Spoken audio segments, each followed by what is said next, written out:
Un homme commence à partir quand les reproches se répètent.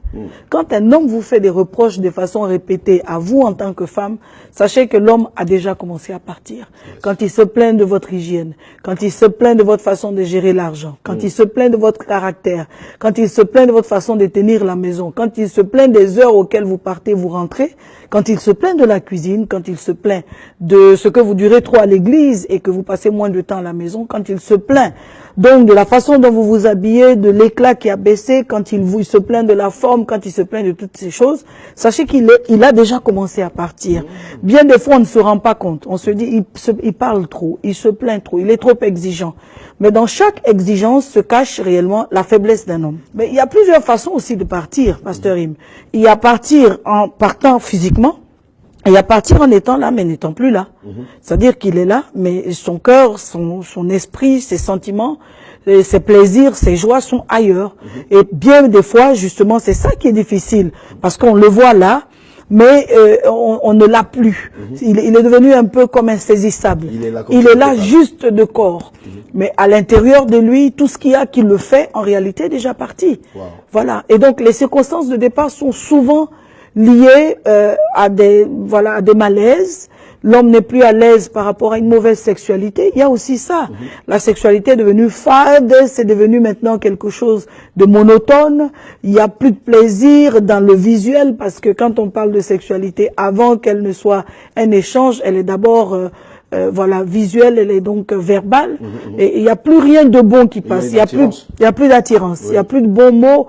Il n'y a plus de beau dessous, il n'y a plus d'entretien du corps, il n'y a plus de valeur, même que l'épouse est en train de démontrer. Et quand l'homme s'habitue donc justement à tout ce qui est fade, il commence à partir. C'est chaque jour qu'il faut vous montrer encore plus aimante. C'est chaque jour qu'il faut vous montrer plus compréhensive, plus attentive, plus proche de lui, plus près de ses préoccupations. C'est chaque jour que vous devez vous montrer que vous partagez ses passions, que vous êtes au cœur de ses besoins. C'est chaque jour qu'il faut se montrer donc une partenaire qu'il découvre d'un point de vue sexuel, une amie qui découvre d'un point de vue donc de votre capacité à l'écouter, à l'épauler, voilà, à communiquer, une partenaire d'un point de vue à le soutenir dans les moments difficiles, parce que ça peut arriver aussi qu'un homme traverse des moments difficiles. Il y a aussi l'environnement qui peut jouer avec le départ d'un homme. Donc, vous en faites un peu trop parce que votre conjoint tient à vous, il insiste et il reste, mais pour Vassi, il y a eu un environnement qui a dit non, tu la gardes pas. Et l'environnement, ça peut être la belle famille, ça peut être les amis, ça peut être le milieu professionnel où on se dit non, tu es en train de péter un câble, écoute, tu ne peux pas rester avec cette femme. Et à force, ça finit donc par arriver. Donc, les circonstances de départ, il y a tout ça. Il y a des choses qu'on sent, qu'on voit venir, il y a des choses qui s'imposent à nous. L'homme est sensible. L'homme est sensible. Quand il voit Ève, Adam s'écrit, il n'attend même pas que Dieu qui a créé Ève lui présente Ève. Il s'écrit, voici. C'est lui donc finalement qui présente Ève à Dieu qui l'a créée. Voyez. Donc pasteur, c'est ça. Parfois on est tellement donc familier dans le couple qu'on ne fait plus d'efforts et l'homme s'attache à quelqu'un de proche. On ne le sent pas partir. Il y a aussi le facteur spirituel.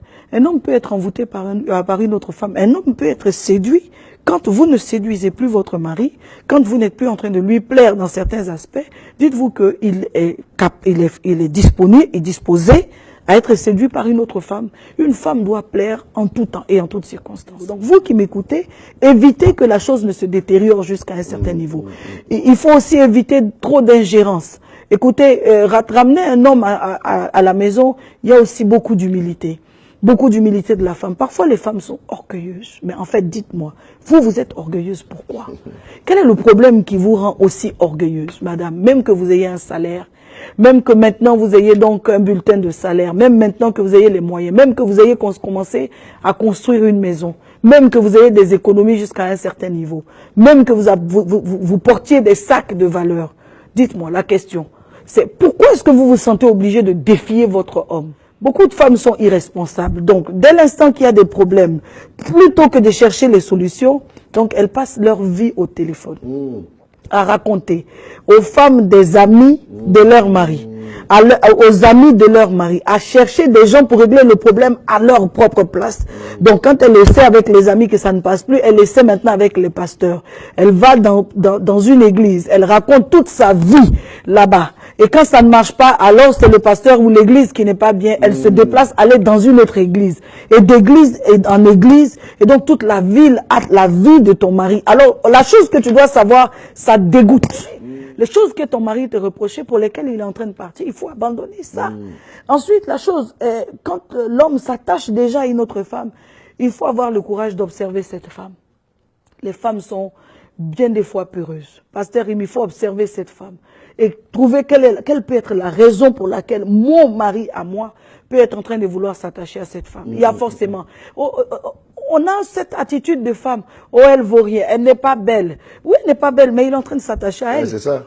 Ou elle n'a pas ma forme. Elle n'a pas ta forme, mais il est en train de s'attacher à elle. Donc le problème n'est plus que physique. Il y a la tension, il y a la douceur, il y a toutes ces choses. Oui. Donc vous êtes des femmes prétentieuses. Vous êtes des femmes qui étaient en Afrique, qui étiez humble, et lorsqu'on vous a aidé, votre mari vous a aidé, vous a fait venir en Europe, et que maintenant vous avez un salaire, vous avez une maison, vous zappez d'une chaîne à une autre, vous êtes devenus des femmes prétentieuses à cause d'un salaire, à cause de sacs à main que vous portez, à cause donc de quelques vêtements de marque que vous portez. Mais le mariage n'a rien à voir avec les marques.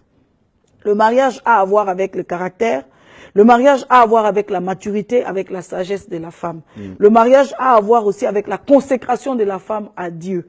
Si vous n'êtes pas une épouse consacrée, vous ne saurez pas ramener. Une femme peut influencer son mari au changement.